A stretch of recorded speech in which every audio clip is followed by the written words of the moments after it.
నమస్కారం. Public focus news కి స్వాగతం. ఈనాటి వార్తలు. భారీ పెట్టుబడులతో అనకాపల్లి జిల్లా అభివృద్ధి పదంలో దూసుకుపోతుందని, భవిష్యత్తులో ఈ జిల్లా పెట్టుబడుల్ని ఆకర్షించడంలో దేశంలోనే అగ్రస్థానానికి చేరుతుందని ముఖ్యమంత్రి చంద్రబాబు ధీమా వ్యక్తం చేశారు. గతంలో వెనుకబడిన రంగారెడ్డి జిల్లా ఎలాగైతే సంపన్న ప్రాంతంగా మారిందో, విశాఖకు సమీపంలో ఉన్న అనకాపల్లిని కూడా మరో రంగారెడ్డి జిల్లాగా తీర్చిదిద్దుతామని ఆయన హామీ ఇచ్చారు. గురువారం అనకాపల్లి జిల్లా రాంబిల్లిలో 5,400 కోట్ల పెట్టుబడితో రెన్యూ సోలార్ సంస్థ ఏర్పాటు చేస్తున్న 6.5 గిగావాట్ల ఇన్గాట్ వేఫర్ తయారీ ప్లాంట్ కు ఆయన శంకుస్థాపన చేశారు. ఈ సందర్భంగా ఏర్పాటు చేసిన సభలో ప్రసంగిస్తూ రాష్ట్ర అభివృద్ధిపై తన ప్రభుత్వ దార్శనికతను ఆవిష్కరించారు. పెట్టుబడులతో పునర్నిర్మాణం గత 5 ఏళ్ల పాలనలో విధ్వంసానికి గురైన ఆంధ్రప్రదేశ్ ను పునర్నిర్మించాలన్న ఏకైక లక్ష్యంతోనే కూటమి ప్రభుత్వం సుపరిపాలన అందిస్తుందని చంద్రబాబు స్పష్టం చేశారు. ఇటీవల Arcelor Mittal Nippon steel plant కు శంకుస్థాపన జరిగిందని గుర్తు చేస్తూ ఇప్పుడు రెన్యూ ఎనర్జీ సంస్థ భారీ పెట్టుబడులతో ముందుకు రావడం శుభపరిణామమని ఈ సందర్భంగా తెలిపారు. అనంతపురం, కర్నూలు జిల్లాలో ఇప్పటికే సౌర పవన విద్యుత్ ఉత్పత్తి జరుగుతూ ఉండగా రాంబిల్లిలో సోలార్ ఫలకాల తయారీ పరిశ్రమ రావడం ద్వారా రాష్ట్రం విద్యుత్ రంగంలో స్వయం సమృద్ధ దిశగా అడుగులు వేస్తుందని తెలిపారు. ఫ్రస్ట్రేషన్ లో ఉంది. ఆ పార్టీ బ్యాచ్ నేరాలు ఘోరాలకు తెగబడుతున్నారు. అసెంబ్లీకి రారు, బయట వస్తే అరాచకాలు చేస్తారు. నిన్నే కడపలో చూశాను. నేను చెప్పకపోతే శుభ సందర్భంలో కూడా ఈ రాష్ట్రంలో జరిగే విషయాలపైన మీకు చైతన్యం ఉండాలి. అప్పుడే అప్రమత్తంగా ఉంటాం. చరిత్రలో కూడా మీరు చూడండి, ప్రతి సంవత్సరం చరిత్రలో జరిగినటువంటి విషయాలన్నీ నరకాసురుని వధ చేస్తే దీపావళి పండుగ చేసుకుంటాం. దానికి కారణం అలాంటి వ్యక్తుల్ని గుర్తుపెట్టుకుంటేనే మంచి జరుగుతుందనే ఉద్దేశంతో అప్రమత్తంగా ఉండాలని చేస్తాం. నిన్నే కడపలో దస్తగిరి అనే వ్యక్తిని చంపేశారు. చంపిన తర్వాత ఇన్వెస్టిగేషన్ చేసి ఎవరు తప్పు చేసే వాళ్ళపైన యాక్షన్ తీసుకుంటాం. కానీ వాళ్ళు చేసేది చూస్తే వివేక హత్య తరహాలో మోసం చేయాలనుకున్నారు. మీకు అందరికీ జ్ఞాపకం ఉంటుంది, నేనే ముఖ్యమంత్రి. వివేకానందుడి హత్య జరిగింది. జరిగితే సాక్షి టీవీలో గుండెపోటుతో చనిపోయాడన్నారు. నేను కూడా అయ్యో పాపం అన్నాను. ఆయన కూతురు ఇన్వెస్టిగేషన్ చేయండి, పోస్ట్ మార్టం చేయమని అడిగింది. మనం ఏ తప్పు చేయలేదు చేయమన్నాను. సాయంత్రాన్ని గుండెపోటు కాదు, ఇది గొడ్డలి వేటని డాక్టర్స్ చెప్పే పరిస్థితికి వచ్చారు. ఆ సాయంత్రం నేను తండ్రి లేడు, ఉన్న చిన్నాన్న కూడా చంపేశారని రివర్స్ మాట్లాడాడు. మరుసటి రోజు నా చేతిలో కత్తి పెట్టి నారాసుర రక్త చరిత్రని సానుభూతి పొంది ఓట్లు సంపాదించాడు. ఇప్పుడు అదే తరహాలో ఇది కూడా చేయాలంటే అలర్ట్గా ఉన్నాం. నేను ఎప్పుడు కూడా మోసగాళ్లపైన కన్నేశాను. నేను ఎప్పుడు మోసగాళ్లపైన కన్నేసి ఈ రాష్ట్రంలో ప్రజల రక్షణకు భరోసా ఉండదని మరొక్కసారి మీ అందరికీ హామీ ఇస్తున్నా. ఏపీ మంత్రుల బృందం సింగపూర్ పర్యటన 3వ రోజుకు చేరుకుంది. సింగపూర్లోని ప్రఖ్యాత టూవాస్ పోర్టును ఈ రోజు మంత్రుల బృందం సందర్శించింది. ఈ సందర్భంగా పోర్టులోని అత్యాధునిక సాంకేతిక విధానాలను మంత్రులు పరిశీలించారు. కంటైనర్లను తరలించడానికి అక్కడ ఉపయోగిస్తున్న డ్రైవర్ లేని ఎలక్ట్రిక్ వాహనాలను చూసి మంత్రులు ఆశ్చర్యం వ్యక్తం చేశారు. భారీ క్రేన్లను ఆపరేటర్లు నేరుగా క్రేన్ పైకి వెళ్లకుండానే కింద కూర్చొని రిమోట్ ద్వారా నియంత్రించే విధానాన్ని ప్రత్యేకంగా గమనించారు. షిప్పింగ్, లాజిస్టిక్స్ రంగాల్లో ఏఐ సాంకేతికతను జోడించి కార్యకలాపాలను ఏ విధంగా వేగవంతం చేస్తున్నారో మంత్రులు అడిగి తెలుసుకున్నారు.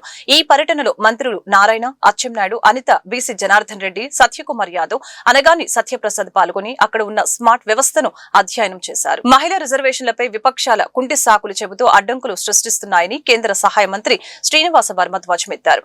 గత 3 దశాబ్దాలుగా మహిళా రిజర్వేషన్లను కేవలం ఒక రాజకీయ నినాదంగానే వాడుకున్న 2014 పూర్వపు ప్రభుత్వాలు ఇప్పుడు కూడా బిల్లును అడ్డుకునేందుకు ప్రయత్నిస్తున్నాయని ఆయన మండిపడ్డారు. బీజేపీ ఆధ్వర్యంలో గురువారం జీఆర్టీ గ్రాండ్ లో మీడియా సమావేశం నిర్వహించడం జరిగింది.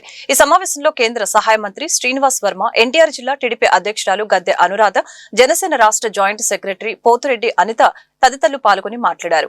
పార్లమెంట్ లో బిల్లు వీగిపోయేలా కాంగ్రెస్ మరియు దాని మిత్రపక్షాలు కుట్రలు పన్నుతున్నాయని చెప్పారు.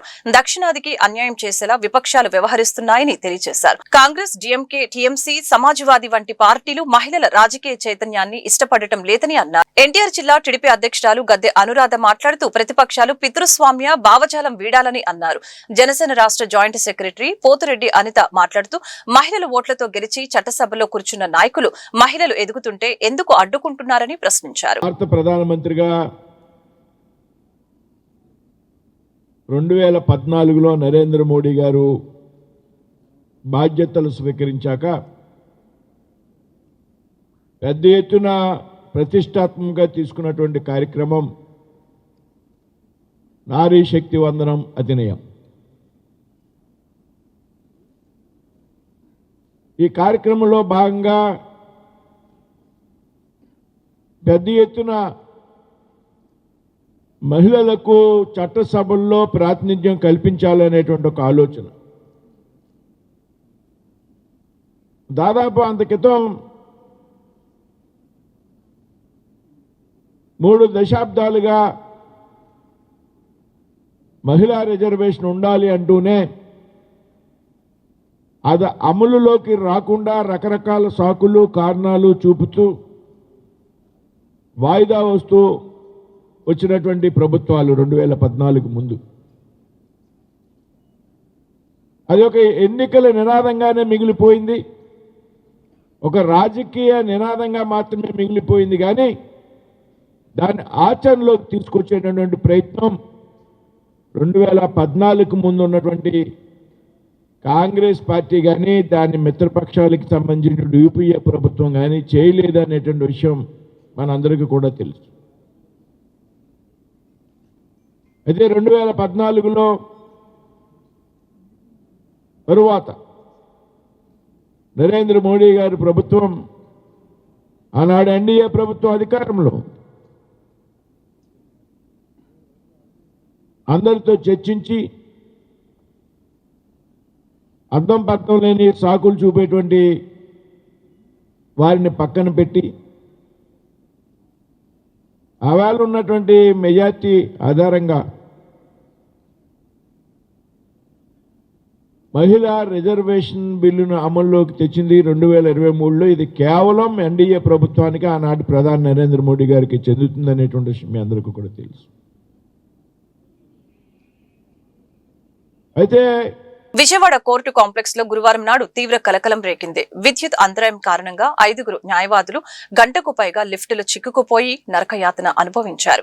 అధికారులు సకాలంలో స్పందించడంతో పెను ప్రమాదం తప్పింది. విజయవాడ కోర్టు కాంప్లెక్స్ లో ఒక్కసారిగా విద్యుత్ సరఫరా నిలిచిపోవడంతో ఈ ఘటన చోటు చేసుకుంది.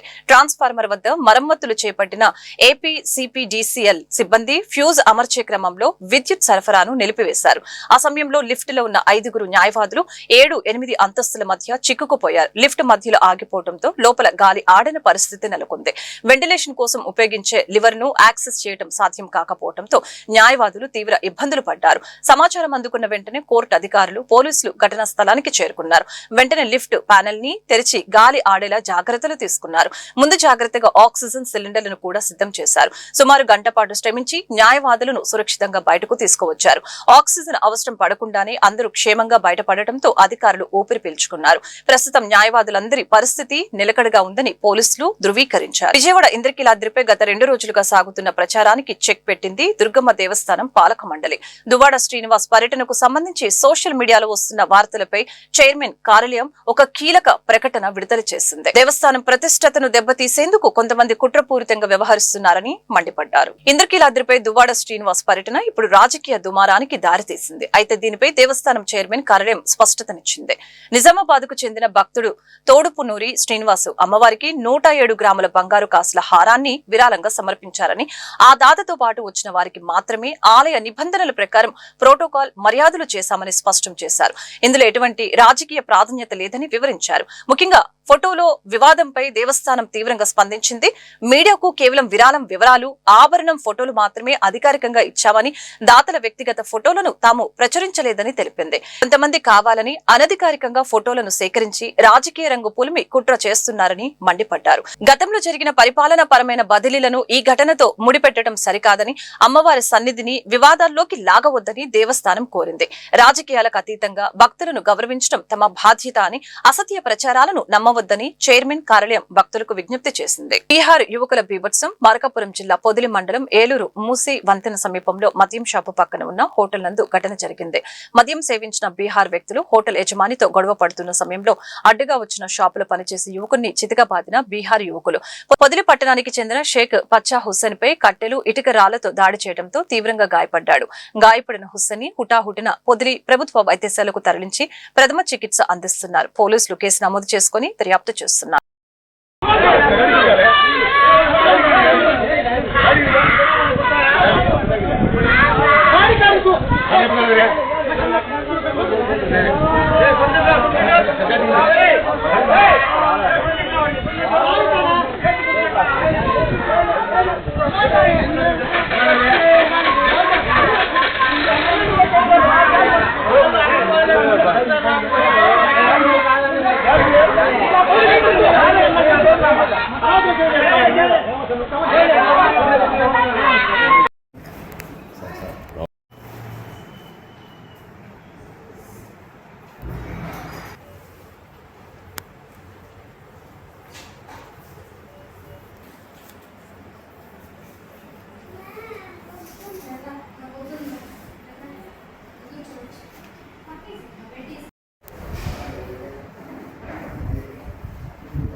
మరిచెట్టపాలెం ఏలూరులో బయలు చెప్పాడ చికెన్ పొగడా, బోండాలు, బజ్జీలు అమ్ముకుంటాం. జీవిస్తున్నాం మేము. జీవిస్తుంటే బీహార్ వాళ్ళు 6 వచ్చి బిల్ తీసి వాళ్ళ నాన్న బుద్ధులు తింటా మా వర్కర్స్ మీద దాడి చేశాం.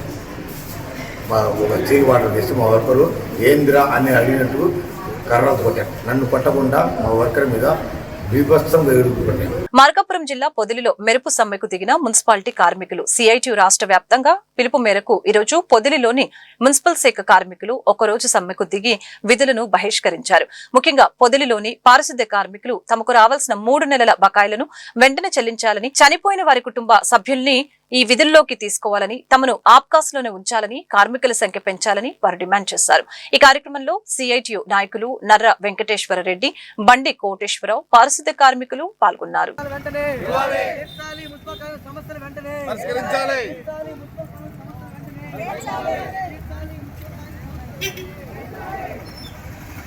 మున్సిపల్ కార్మికుల సమ్మెలో భాగంగా ఒకరోజు సమ్మె చేస్తున్నాం.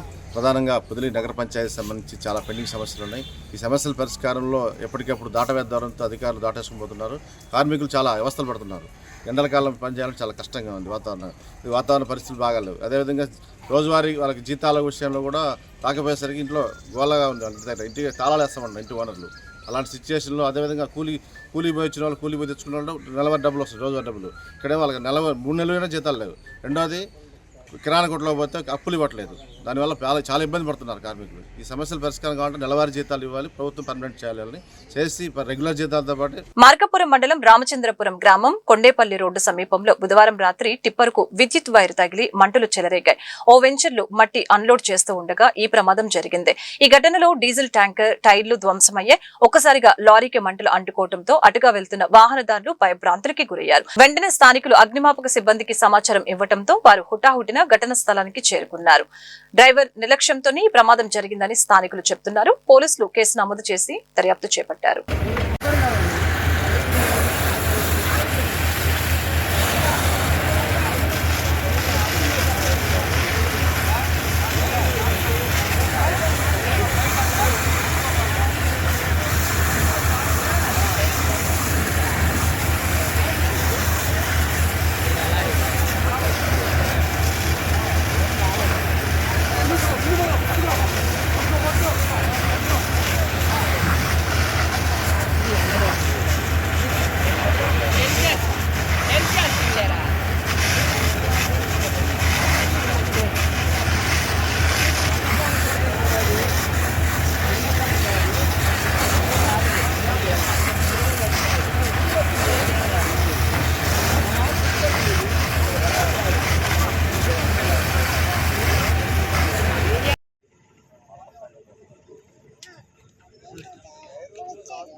అది. ప్రభుత్వ ఉద్యోగం ఇప్పిస్తాను అంటూ ఆశ చూపించి ఒక మహిళ మోసంలో మరో కుటుంబం చిక్కుకుంది.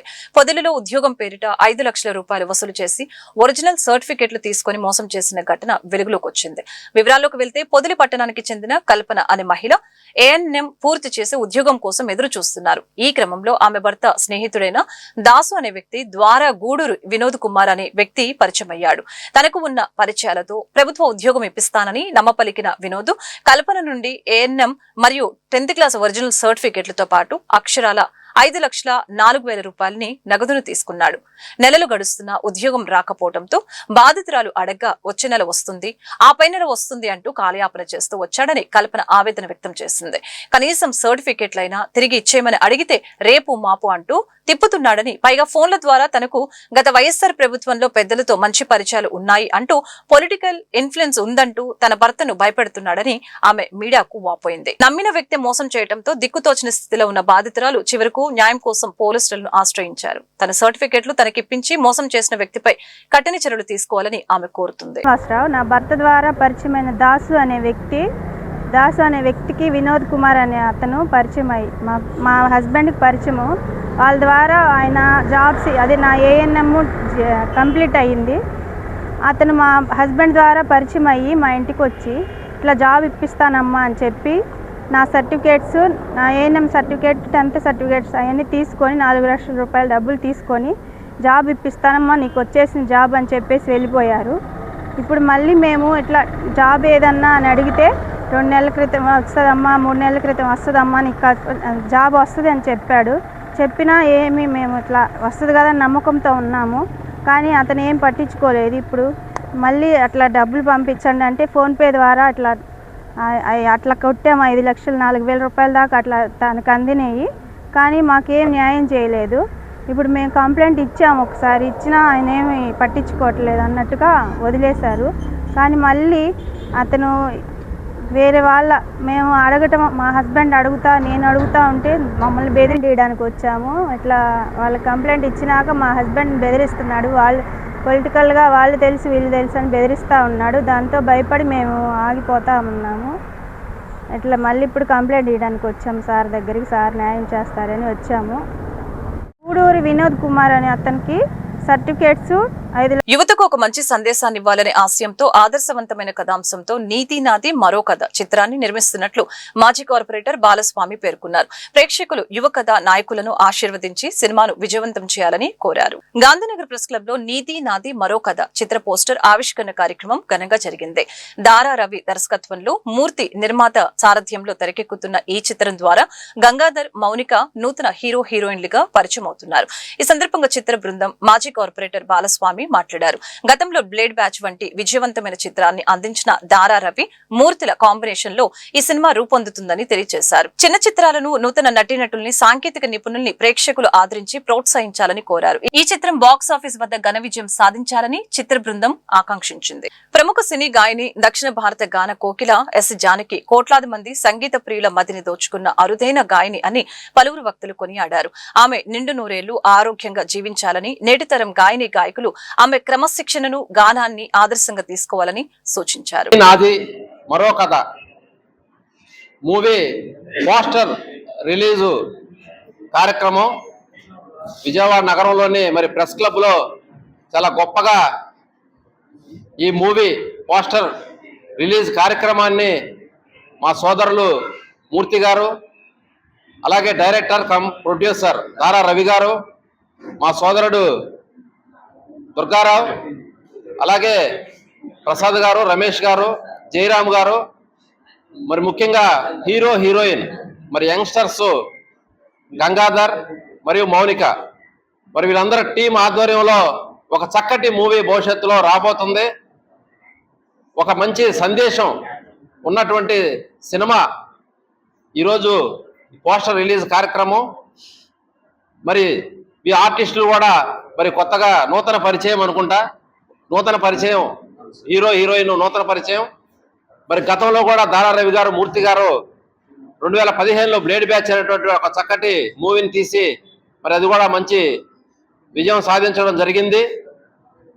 అలాగా నైపుణ్యత కలిగినటువంటి రవి గారు, మూర్తి గారు వాళ్ళిద్దరు కాంబినేషన్లో మంచి హీరో హీరోయిన్ని సెలెక్ట్ చేసి మరి యువతకు ఒక మంచి సందేశాన్ని ఇవ్వాలి, యువతకి ఆదర్శవంతంగా నిలిచే సినిమాలు తీయాలనేటువంటి ఒక మంచి ఉద్దేశంతో ఈ నీది నాది మరో కథ అనేటువంటి చిత్రాన్ని మరి మంచి టైటిల్ని నామకరణం చేసి ఈరోజు ప్రజలకి మరి ఒక కామెడీ కానీ అలాగే అన్ని ఉండే విధంగా కొత్త ఫిల్మ్ అండి. ఇది చాలా న్యూగా నేను బిగ్ స్క్రీన్ మీద రాబోతున్నాను.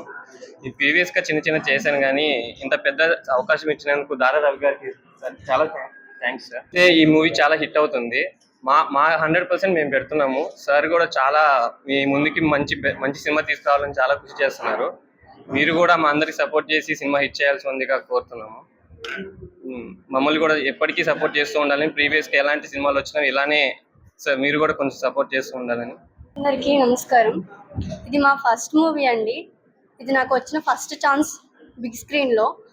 ఈ ఛాన్స్ ఇచ్చిన దారా రవి గారికి చాలా థ్యాంక్ యూ సార్. అండ్ ఇక్కడికి వచ్చిన కార్పొరేట్ సార్కి కూడా చాలా థ్యాంక్ యూ. ఈ మూవీ అనేది మేము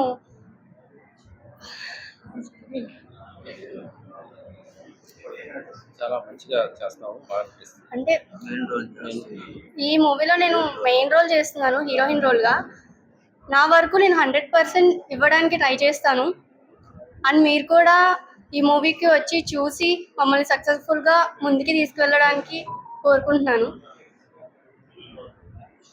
ఇలాగే గాన సరస్వతి ఎస్ జానకి జన్మదిన వేడుకల్ని శారదా కళా సమితి ఆధ్వర్యంలో గాంధీనగర్లోని హనుమంతరాయ గ్రంథాలయంలో ఘనంగా నిర్వహించారు. ఈ కార్యక్రమానికి ప్రముఖ విద్యావేత్త ఎంసీ దాస్, ప్రముఖ రచయిత గుమ్మ సాంబశివరావు ముఖ్య అతిథులుగా విచ్చేసి శారదా కళా సమితి అధ్యక్షులు డోగిపర్తి శంకర్రావుతో కలిసి కేక్ కట్ చేశారు. ఈ సందర్భంగా ఎంసీ దాస్ మాట్లాడుతూ దేశం గర్వించదగ్గ గొప్ప గాయని ఎస్ జానకి అని, సుమారు 50,000కు పైగా పాటలను ఎంతో శ్రావ్యంగా ఆలపించి భారతీయుల హృదయాల్లో చెరగని ముద్ర వేశారని ఈ సందర్భంగా ప్రశంసించారు. అనంతరం శారదా కళా సమితి అధ్యక్షులు డోగిపర్తి శంకర్రావు మాట్లాడారు. 10 ఏళ్ల క్రితమే తమ సమితి తరపున జానకమ్మను ఘనంగా సత్కరించుకున్నట్లు గుర్తు చేశారు. ఇక ప్రముఖ రచయిత గుమ్మ సాంబశివరావు తనదైన శైలిలో ఎస్ జానకి గొప్పతనాన్ని వివరిస్తూ చదివిన కవిత సభికులను ఎంతగానో ఆకట్టుకుంది. ఈ వేడుకలలో పలువురు సంగీత అభిమానులు పాల్గొని జానకమ్మకు పుట్టినరోజు శుభాకాంక్షలు తెలిపారు. పుట్టినరోజు సభలో పాల్గొనేటట్లు చేసిన పెద్దవారు డోగిపర్తి శంకర్రావు గారు.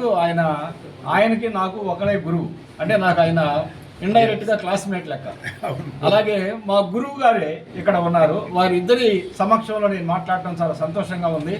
జానకమ్మ గారి గురించి మీరు మాట్లాడాలి అంటే నేను మాట్లాడను కానీ అని నేను ఇప్పుడిప్పుడే పద్యాలు రాసుకున్నాను. ఒక్క నిమిషమే చదివి నేను ముగిస్తాను. పువ్వు పుట్టగానే పొలుపైన గంధము పరిమళించుననుట వాస్తవము, జానకమ్మ తాను గాన కోకిలయ్యే చిన్న వయస్సులోనే మిన్నయగుచు, వయస్సు పెద్దదైన పసివారి గొంతులు పలుకగలుగునట్టి ప్రౌఢ ఈమె, ఎవరి గొంతు వారికిట్టె పలుకజేయు జానకమ్మ సాటి చాటగలమే. 55 ఏళ్ళు అసమాన రీతిలో పాడుచున్న ఎట్టి ప్రతిభురాలు, కలదు ఆమెలోన గంధర్వ అంశాన్ని చెప్పబూనుటెల్ల తప్పుగాదు. కళలలోనెప్పుడు ఘనముగా నలరారు, వారికెప్పుడు చెప్ప వయస్సు లేదు. నిత్యమూర్తులగుచు నెగడుచుండెడు వారు, కళల మూర్తులగుచు క్రాలుచుంద్రు. ప్రభుత ఇచ్చునట్టి పలు పురస్కారాలు లెక్క చేయనట్టి లేమ ఈమె, ప్రజల మధులయందు బాగుగా నిలుచును. ప్రజల మనసులో నిలవటమే 100 ఏండ్లు వారు వరల వలయు. ఈ వార్తలు ఇంతటితో సమాప్తం. మరొక బులెటిన్ మళ్ళీ కలుద్దాం. నమస్కారం.